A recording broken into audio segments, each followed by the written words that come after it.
بسم اللہ الرحمن الرحیم۔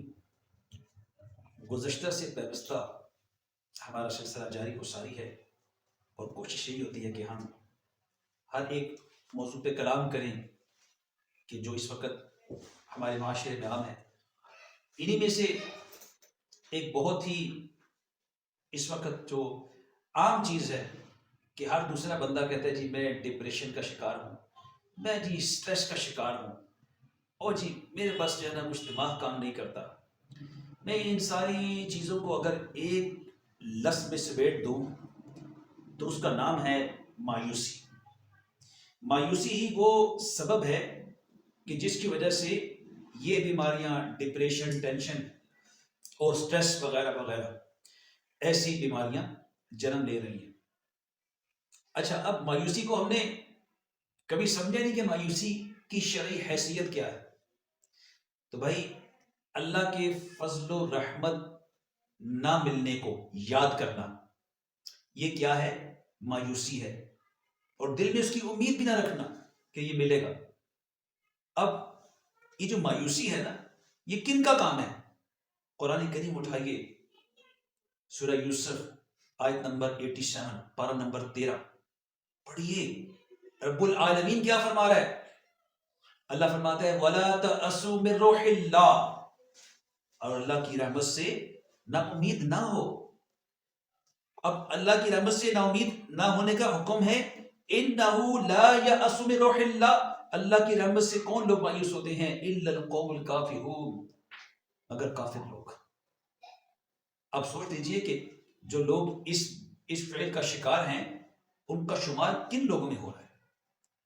اور سرکار دو عالم صلی اللہ تعالی وسلم سے کی بارگاہ میں عرض کی کہ یا رسول اللہ صلی اللہ علیہ وسلم، ہمیں کبیرہ گناہوں کے بارے میں آپ ارشاد فرمائیے۔ ارشاد فرمایا کہ کبیرہ گناہ سب سے بڑا یہ ہے کہ اللہ کے ساتھ کسی کو شریک ٹھہرایا جائے۔ پھر فرمایا اس کی رحمت سے مایوس ہونا یہ بھی کبیرہ گناہ ہے۔ اللہ اور اللہ کی خفیہ تدبیر سے بے خوف ہو جانا یہ بھی کبیرہ گناہ ہے، اور یہی سب سے بڑا گناہ ہے۔ سامعین محترم، یہ اتنا خوفناک ایک فعل ہے نا، اللہ کی یہ رحمت الہی سے مایوس ہو جانا، یہ جہنم میں لے جانے والا کام ہے۔ بعض اوقات انسان کسی معاشی مسئلے میں ایسا پھنس جاتا ہے، بیماری میں پھنس جاتا ہے، اس کے سبب اس کے اسباب اتنے نہیں، یا اخراجات زیادہ ہیں، یا بیماری ہے، تو وہ ہمت ہارتا ہے یا مایوسی چھاتی، لیکن وہ مایوسی اس میں نہیں آئے گی، یہ کفر والی میں نہیں آئے گی، وہ اور ہے۔ ہاں، اللہ کی رحمت سے مایوس ہونا یہ کفر میں ہے۔ اس کی مثال ایسے کہ بسا اوقات ہم اپنے مسائل کا حل کسی ایک شخص کو سمجھتے ہیں کہ یار یہ اگر فلانا بندہ ہے نا، یہ مجھے اتنا مال دے دے تو میرا مسئلہ حل ہو جائے گا۔ اب بسا اوقات وہ ہمارا یقین اتنا پختہ اس بندے پہ ہو جاتا ہے کہ اللہ سے ہٹ جاتے ہیں، یہ کفر ہے۔ یا بسا اوقات ایسے بھی ہوتا ہے کہ انسان مایوسی کا شکار ہے، او جی میں کہاں پھنسا ہوں، تو اللہ کو تو معاذ اللہ ثم معاذ اللہ، اللہ کو تو پتہ ہی نہیں تھا کہاں پھنسا۔ یہ بھی یعنی اللہ کو لا علم سمجھنا، یہ بھی کفر ہے۔ یا اس طرح سمجھنا کہ جی اللہ دیکھو جی فلانے کو دے رہا ہے، فلانے کو دے رہا ہے، مجھے نہیں دے رہا، یعنی اللہ پہ معاذ اللہ وہ بخل کا بہتان باندھ رہا ہے۔ تو یہ والی جو ہے نا مایوسی، یہ کیا ہے؟ یہ کفر ہے۔ آئیے اس فعل سے بچنے کے اسباب کیا ہیں؟ میرا مشورہ ہے قرآن و حدیث کا علم حاصل کیجیے، انشاءاللہ بہت بہتری آئے گی۔ پھر جو جہنم میں لے جانے والے اعمال ہیں ان پہ غور کیجیے، ان کے عذابات پہ غور کیجیے، اس کے مقابلے میں جو جنت میں لے جانے والے اعمال ہیں ان کے ثوابات پہ، ان کے انعامات پہ غور کیجیے۔ اب کیا ہوگا؟ دل میں اللہ کی رحمت کی امید بنے گی۔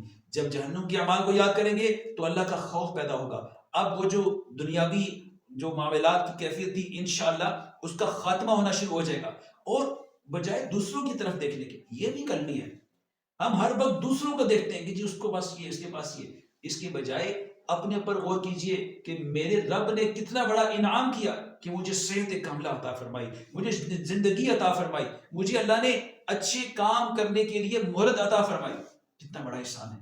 اللہ نے مجھے اپنے حبیب صلی اللہ علیہ وسلم کا امتی بنایا۔ ایسے احسانات کو یاد کیجئے، اور یاد رکھیے اگر کوئی دنیاوی تکلیف آتی ہے نا تو اس پہ اگر ہم اس کو پھیلائیں گے جی میرے ساتھ یہ ہو گیا، میرے ساتھ وہ ہو گیا، اس سے ہوگا کچھ بھی نہیں، تکلیف تو وہیں کی وہیں ہے۔ البتہ اس پہ صبر کے ذریعے جو آپ کو اجر ملنے والا تھا وہ ہاتھ سے گیا۔ تو لہٰذا صبر کرنے کی عادت ڈالیے اور اچھے لوگوں کی عاشقان رسول کی صحبت اختیار کیجیے. باوضو رہیے. باوضو رہنے سے بھی، یہ تو میڈیکل سائنس بھی کہتی ہے کہ باوضو رہنے سے ٹینشن سٹریس چیزیں کم ہوتی ہیں. تو اللہ کریم سے دعا ہے کہ رب کائنات ہمیں صبر عطا فرمائے اور ہمیں ایسے افعال سے ہمارا چھٹکارا فرمائے. آمین بجاہ خاتم النبیین صلی اللہ علیہ وسلم.